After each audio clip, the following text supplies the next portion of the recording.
Hello and welcome to a new video on my YouTube channel. In this video I am going to show you how you can hide or display a column with the help of JavaScript in a model-driven app on the Power Platform. I am aware of that there are also standard functionalities within the Power Platform to hide or show columns, but we're going to use JavaScript because when you want to build more logic that's not possible within the Power Platform, JavaScript will help you out a lot of times. For this example, I am going to use some standard tables, but you can do this with your own custom tables as well. So I just set up an example app with the standard account table and the standard contact table with some sample data. And what we're going to achieve in this video is we're going to hide the address street 2 and the address street 3. And only if street 1 has value, street 2 should be shown, visible.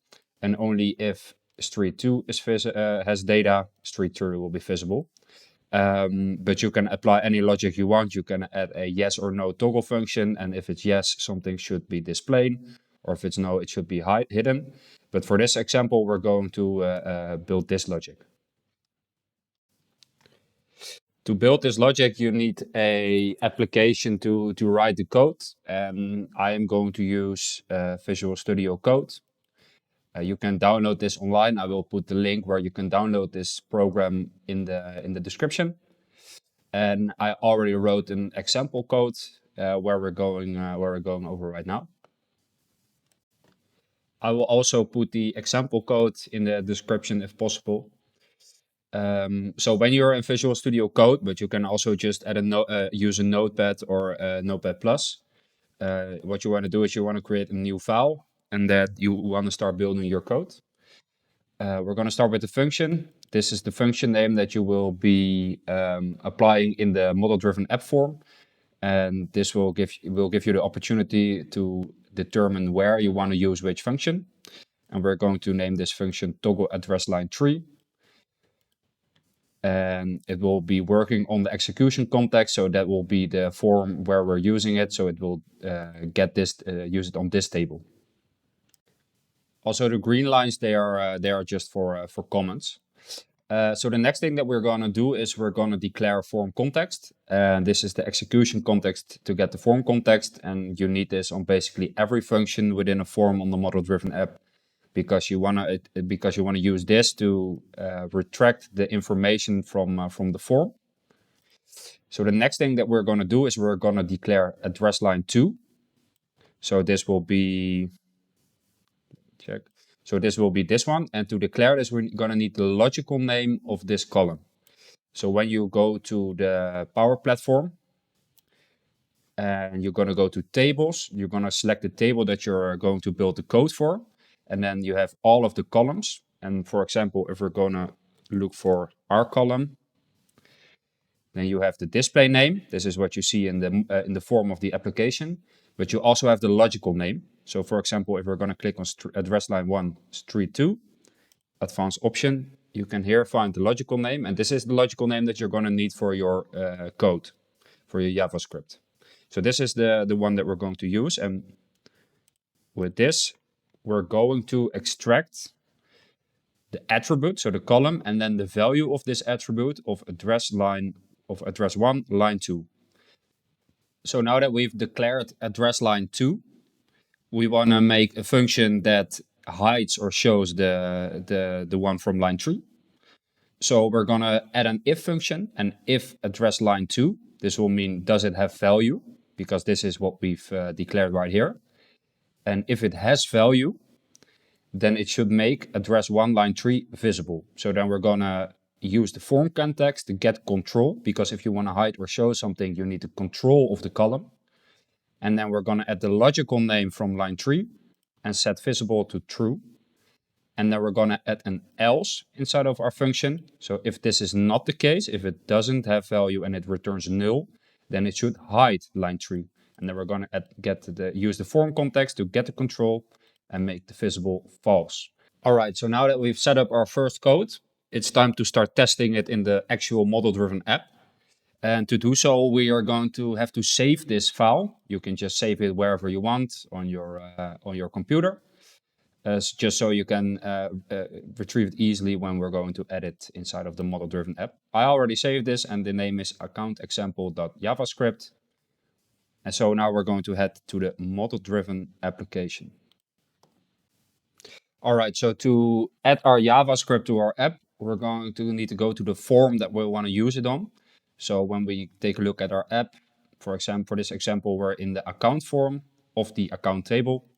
So we're going to head to account, we're going to go to forms, and there we have the account form. And this is the place where we're basically going to add our JavaScript to the actual form, so it's able to run. And we're going to need to add this on two separate places. The first place that we want to add this is when the form is loaded, because if the form is loaded, it needs to check whether street 2 has data or not, and whether it needs to hide or show street 3. So we're going to go to the main form regular, and we're going to hit events, and we're going to add a onload event. And so right here, I already have my example selected, but you can just add a library. Then here you can upload your web resource, so your JavaScript from the computer, and add it here, so it's always available in the JavaScript library on the Power Platform. But I already got this selected, and so within the function, it's important to pick the function name that we've selected. So for our example, it's toggle address line 3. So we're going to copy this, and we're going to paste this here, and we're going to say post execution context as first parameter, because this is necessary to run the code. We're going to hit done, and we've created our onload scenario. But there's one more scenario that needs to be provided, and that's when you change the value of street 2, because you immediately want this to affect street 3 and show or display. So we're going to hit this column, and we're going to add a onChange event, because if it changes, it needs to recalculate the code and see what needs to happen to street 3. So once again, I already got my library selected. The function name is the same here. And we're going to say pass execution context. And we're going to hit done. And we're going to save and publish the form to start testing. All right, so let's start testing. Please be aware of the fact that it might take some time for the Power Platform to actually add the JavaScript to the form. Erasing the cache or using another browser or incognito for the time being might help to get it done quicker. It's always possible to see whether the JavaScript is applying to the actual form, but we're going to speak on this in another video. So as you can see, as we wished, street 3 is hidden by default because street 2 doesn't have any data. And when we're going to add data to street 2, it will display street 3. So we can see that the JavaScript is actually working and doing what we want when the form is loaded, as well as when the value of street 2 is changed. So to apply this on street 2 as well, so in the example that if street 1 doesn't have data, street 2 should be available. We're just gonna need to get this same functionality, but then make it for street 1. So let's just quickly do this. So we're going to need the logical name of address line 1. This is basically the same step. So if this goes too quick, then you can just see step 1, because it's basically exactly the same steps. But I'm just going to do it quickly for the form to make it complete. And this should be those two.